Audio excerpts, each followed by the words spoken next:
What's going on, guys? JPP Duel here.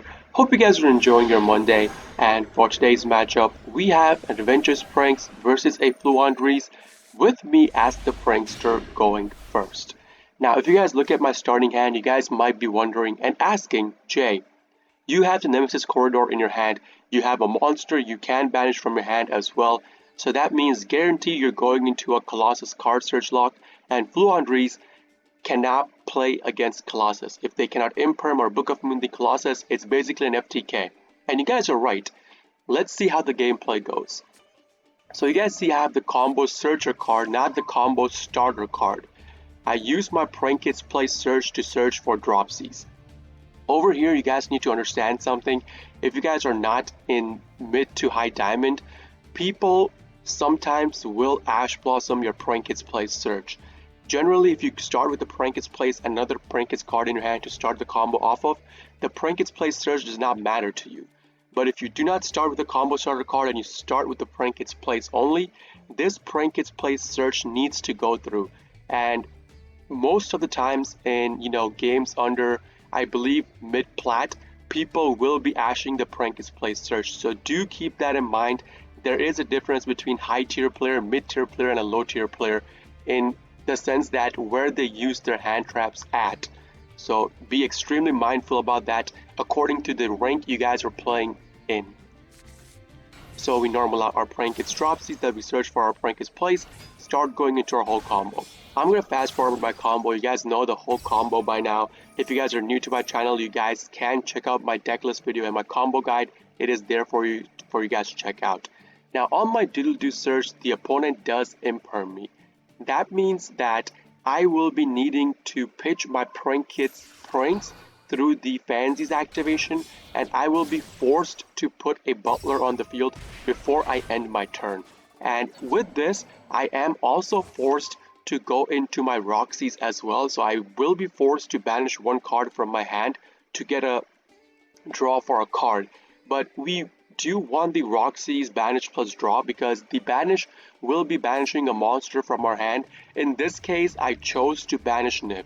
Now going into this matchup, I did not know I was playing against a Floowandereeze, but Nib again, it's a Despia heavy matchup so in the meta. So I thought that this Nib might have been useless in my hand, so I banish out the Nib, I draw into a Griffin, I go into my Predaplant. Now guys, keep in mind, do not just straight away activate Predaplant. If you activate Predaplant, you're logged out of summons. That's it. Once you activate Predaplant, you're done. So you want to get all your specials before you activate Predaplant.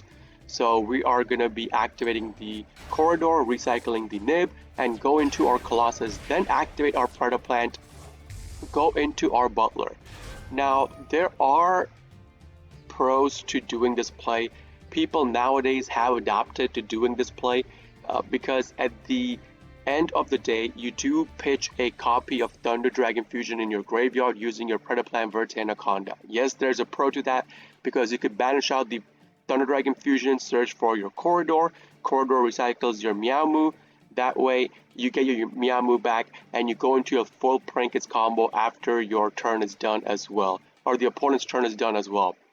But there are huge cons to putting Butler on the field before you end your turn and you go into your opponent's turn, because there are multiple ways to negate this Butler. There's Imperm threat, Dark Ruler no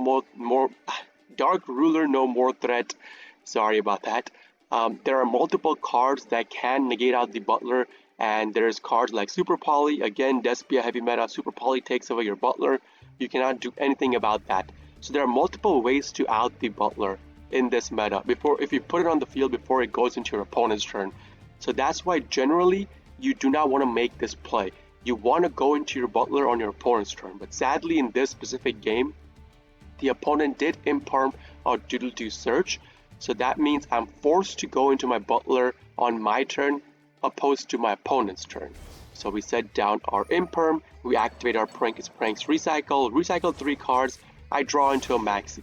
So I'm thinking, going into the game, I have a card search lock on the field, I have Imperm, we have 2 Butler Pops, we have Ash, we have Maxi. We should be good against anything we play against. But little did I know when I was going into this game that I was playing against a Floo player, and this card is completely garbage against a Floo player. So the opponent activates Call by the Grave on the Meowmoo. Now this is like one of the worst things that he could have done. Call by the Graving the Meowmoo means that I only get one Butler Pop, sure, but you guys will see what I mean by one of the worst things the opponent could have done, because this guy could have saved his Call by the Grave for something much better. He saw me pitch a Thunder Dragon Fusion in my graveyard with our Predaplant, Verte, Anaconda. That means Thunder Dragon Fusion can't search me for the Corridor. Corridor recycles my Meowmoo, and I do get my full Prankets combo afterwards. So one of the worst things you can do if your opponent, goes into Butler before their turn ends, do not ever Call by the Grave the Meowmoo if you are about to make a play that the opponent is about to make. So watch what happens. He goes into battle phase instantly. At this point, I know for a fact I'm about to get hit with Evenly Matched. You do not just go into battle phase willy-nilly. This is like a high, I believe, Plat 1 game, I think this was. So yeah, I was expecting a Evenly Matched coming up, and there it is. Evenly Matched gets every single card away from the field. We're left with nothing but pranks. Like, I chose to keep pranks. Now hear me out, okay? Evenly Matched banishes all cards face down. That's the biggest problem. Every single card in my banishment pile, aside from Meowmoo, is face down banished. Butler face down, Colossus, Predaplant, Imperm, plus Place, all face down banished. I, as a Prankets player, cannot get these cards back with the Nemesis card effects. You can only recycle face-up card banished with Nemesis cards, which is our Meowmoo. So if the opponent wanted to make this play of Evenly Matched, what he should have done, because he knows I have a Thunder Dragon Fusion in the graveyard, if he does not have Ash Blossom, that means I get my full combo off next turn, which is extremely bad for the opponent. He should have saved the Call by the Grave, set it down at the end of his turn, whatever. He should not have banished my Meowmoo out. So then he activates Pot of D. This means I know I'm up against, at this point, I know I'm up against a Floo player. So I use a couple of seconds to briefly decide whether I want to Ash Blossom this Pot of Duality or not. And I chose not to Ash Blossom the Pot of Duality.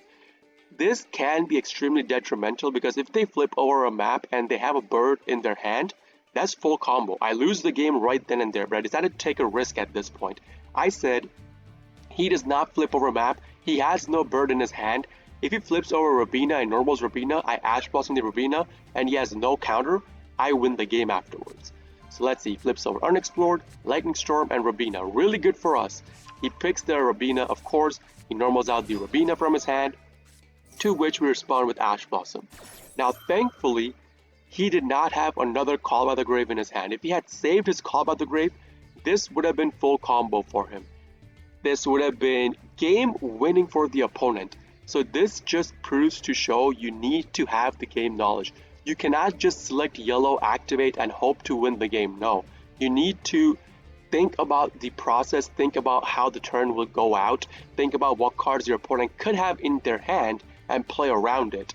If this guy had thought that the opponent maybe had Ash, I said I should have saved my Call by the Grave for the Ash Blossom, he would have won the game outright. But he chose not to do it. He chose to greed and banish my Meowmoo, even though my Butler was getting face down banished anyways. So we proceed to Ash Blossom the Robina. It resolves, which is really good for me. So it negates out his whole turn. My opponent tries to end his turn, so I put the Griffin on the field before he tries to end his turn. Turn over, my turn, draw phase. I thankfully draw into a Prankets combo starter card, which is insane. This is the specific card I needed to win the game, the Prankets combo starter card. So with this, we banish out the Thunder Dragon Fusion from the graveyard, search for our Corridor, no Ash Blossom on the opponent's part, activate Corridor, recycle out the Meowmoo special itself, normal out Lamseys, start going into our combo. Now this is pretty much game over from here because we have access code plus a 2k monster on the field. So once I get my graveyard activation, I put a special on the field. I will be getting a special. I will have enough materials on the field to go into Unicorn Bounce, or if I don't want to bounce, that's okay as well. I go into access code. I will have 7.3k attack on the field with the Griffin. So it's pretty much game over from there. So Doodle Doo will search me The opponent still stays in the game at this point. We search for Pandemonium, Fansies will pitch a place, we get a special, we activate the Pranks, discard a Prankets card from our hand, get a token, go into Unicorn. So I'm even having more damage aside from the 7.3k. I have 9.1k I believe at the end of it all. So 5.3k plus 2k plus 1.9k, and seeing this, I believe I kill my opponent, he has nothing, and that's game over. That's going to be it for today's game, guys. If you guys do enjoy this kind of videos, please consider hitting the like button, subbing to my channel for more daily prank video uploads, and if you guys are interested in the live version of all of this, I do live stream on Twitch, twitch.tv/jpbtool. Linked along with my schedule and a link to my Discord will be in the video description itself for you guys to check out. This is JPBTool signing off for today. I'll be seeing you all in the next video. Peace!